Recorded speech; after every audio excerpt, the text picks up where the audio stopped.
Assalamu alaikum. First of all, I'd like to thank chairpersons and welcome our professors and colleagues.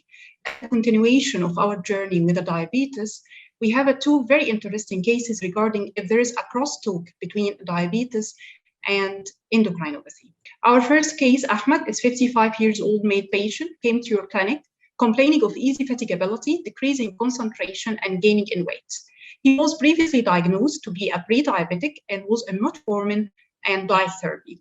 He had a positive family history of thyroid disorders, as his brother was diagnosed to have a toxic multinodular goiter and have thyroidectomy 5 years ago. He was worried about having a thyroid dysfunction and asked you about the possibility of that.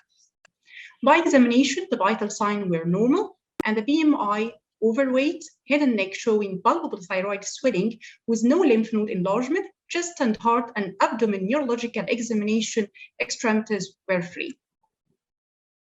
By investigation, CBC was normal, TSH is 8 with a normal free T4 and T3. This means that the patient is subclinically hypothyroid, and we order for TBO antibody that was positive and thyroid ultrasonography showing a picture suggesting of thyroiditis. A1C is 7.2 with a 2-hour postprandial is 260 milligram and the lipid profile showing dyslipidemia. So Ahmed has a subclinical hypothyroid and he is also dyslipidemic and he is now uncontrolled diabetes.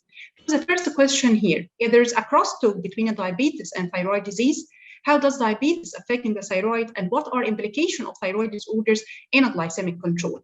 Our first question, how diabetes affect the thyroid? Actually, the answer is diabetes affecting the thyroid function even in euthyroid diabetic patient and altering TSH level and impairment in the peripheral conversion of T4 into T3. Also, the nocturnal TSH peak is absent and there's impairment in the response to TRH. The insulin resistance and hyperinsulinemia considered to be a state that stimulate the proliferation of thyroid tissue and increasing the incidence of nodularity. In a hypothyroid patient with a diabetes, the efficacy of the treatment of the hypothyroid is affected by poor controlled diabetes patients. And in hyperthyroid patients, especially Graves' disease, there is increasing in the incidence of Graves' orbitopathy in a diabetic patient more than in general population. The second question, what are implications of thyroid disorder in diabetes? Actually, the answer is a two option, either thyroid dysfunction prevalent with the diabetes or thyroid dysfunction that causing diabetes. Regarding the prevalence of thyroid disorders with type 2 diabetes, the instance of the hypothyroid is more common than hyperthyroid, with a risk factor including advanced age, female sex, TBO antibody, and obesity. While in hyperthyroid patient, or instance and prevalence of the hyperthyroid and type 2 diabetes, actually the instance of toxic multinodular goiter is one of the more frequent cause of the hyperthyroidism in a diabetic patient, and the risk factor advanced age and female sex. Regarding the thyroid dysfunction that causing diabetes, actually the hyperthyroidism causing increase and instance of hyperglycemia because of the following: increasing glucose absorption, increasing in insulin clearance, and increasing in apoptosis of the beta cell, with increasing in hepatic insulin resistance and increase in lipolysis, while hypothyroid, a state of overt or subclinical hypothyroid, considered to be a state of insulin resistance and lead to progression to a diabetes. Should we screen of thyroid dysfunction in a diabetic patient? Actually, it's yes, because according to the ADA guidelines in type 1 diabetes, you must have a baseline TSH and TPO antibody and thyroglobulin antibody. Once diagnosed type 1 diabetes, if it's negative, you should annually screen for thyroid dysfunction. If it's positive, you should screen for every 6 months. While in type 2 diabetes, you must have a baseline TSH, especially in an adult diabetic patient more than 50 years old and a patient that having another cardiovascular risk factor like dyslipidemia. And this is algorithm illustrate the management of thyroid dysfunction in diabetic patients. We have a baseline TSH and TBO antibody. If the patient has thyroid dysfunction, overt, you should treat according to the guidelines. If the patient has subclinical, as our patient Ahmed, subclinical hypothyroid, if the TSH between 5 to 10, you must treat it with levothyroxine, especially if there is a thyroid swelling, positive TBO, other cardiovascular risk factor like dyslipidemia. If the patient is euthyroid, you should screen the patient annually, especially in type 1 diabetes. How to manage a diabetic patient with a thyroid dysfunction. Actually, all the anti-diabetic agent can be used freely in a hypothyroid and hyperthyroid with the following precaution. Take care, don't give pioglitazone in the patient that having a Graves' disease because of increasing the incidence of the Graves' orthopathy. And GLP-1 regarding the incretin therapy is not recommended in the patient that having family history of medullary thyroid cancer or Men's syndrome. Insulin, you can give freely in a hypo or a hyperthyroid diabetic patient, but you should adjust dose after controlling of the thyroid function. How does thyroid management affecting the glycemic control in a diabetic patient? In a hypothyroid, we give the patient levothyroxine, but it may interfere with the action of the insulin and anti-diabetic patient. So you should increase the dose of the insulin and anti-diabetic, especially after initiation of the levothyroxine. While in hyperthyroid patient, because of the mesamadol and carbimazole, is related to the development of the autoimmune insulin syndrome, so it may cause hypoglycemia in the patient that having diabetes. So you just adjust the dose, especially after controlling of the hyperthyroidism. Don't miss other endocrinopathy that causing or prevalent with the diabetes, especially type 1 diabetes, is commonly prevalent with other autoimmune endocrinopathy like autoimmune polyglandular syndrome, type 2 and type 3. Our next case, Nadia is 42 years old, female patient, came to your clinic complaining of polyuria, polydipsia, generalized bone ache, and insomnia of 2-week duration, and associated with a recurrent attack of UTI over the last months. She was worried because of the family history of diabetes, and she gained 8 kilograms over the last 2 months, associated with a facial fullness and acne, and recent diagnosis of hypertension. No history of headache, vomiting, blurring of vision, and the drug history, no history of steroid, antipsychotic, antidepressant, or COC. On a physical examination, the blood pressure is slightly high, 145 over 80 millimeter mercury on antihypertensive therapy. The pulse is normal, BMI is high, obese patient, 30 kilogram per cubic millimeter, and waist circumference is 100.